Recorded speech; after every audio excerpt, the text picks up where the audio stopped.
Hey guys, today I'm gonna record a video on introducing the Colosseum during the Roman Empire period.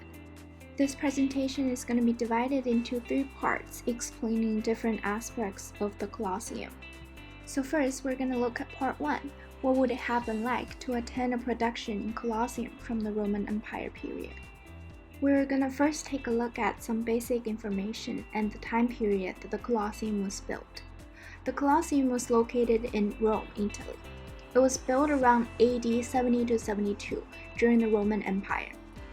It was built by Emperor Vespasian, and it was officially opened around AD 80 and was used actively for about 4 centuries. Out of the 250 amphitheaters that existed during that time, it was the largest amphitheater in the Roman world. Like we just mentioned, the Colosseum is an amphitheater that was made of stone and concrete.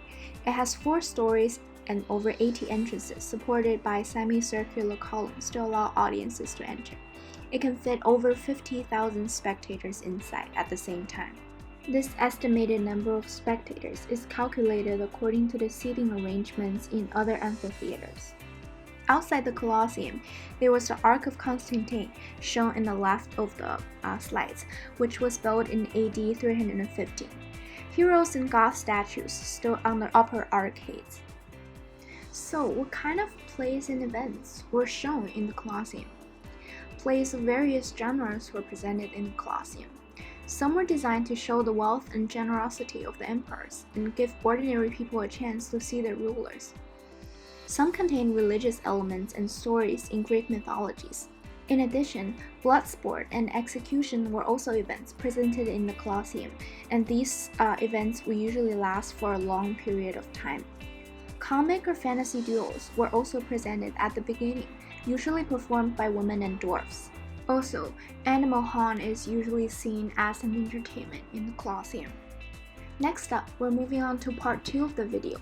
How does the concept of liveness today differ from how it was understood back then? So I want to take us first to see the liveness meaning in the contemporary theater. Liveness in the contemporary theater means that when the actors are performing at the same time when the audience are watching. Watching a live performance meaning that the production is not pre-recorded and that the audience are watching the performance in real time. So if that's the meaning of liveness in the contemporary theater, what does liveness mean in Roman Empire period? Since there was no mediatization back in the Roman Empire period, every performance the audience watched would fit with the concept of the contemporary live performance, and it would be hard for them to imagine any performance form other than the live performance. I could only imagine that back then, if one had to define liveness, it could mean that the audience were actively engaged in a performance, and they expect the elements in the performance to be real. With that being said, the audience who were watching a live performance back in the Roman Empire period would expect to see real bleeding and real death presented during the live performance. Okay, so we're now moving on to the last part of our Colosseum story. What place did the theater have in the society? I'm actually most curious about the question that what classes of people went to the theater during that time. So although there were rigorous segregations between different classes, all classes of people could go to the theater and watch performances. Different stories separated different classes. On the very bottom, there were boxes designated for emperors and nobles. Next to the boxes on the same level were the marble seats and chairs prepared for the wealthy citizens. Moving up, there were middle-class citizens sitting in the middle and lower-class citizens sat on the top with wooden chairs. Women and poor people could only sit on the very top in order for them to see. An interesting fact is that although the Colosseum could fit 50,000 people inside, poor people were seriously underrepresented in the Colosseum, while there were ample room for rich citizens. From this, it could be deducted that although all people were allowed to enter the Colosseum, limited poor people could enter, and they could only stand and view from far distance, while more rich people could sit down and enjoy. I have attached a picture of what the Colosseum would have been like, just so that we can better see the clear boundaries between the different classes. The boxes and the bottom seats clearly were very pretty and delicate, while the top was not as pretty.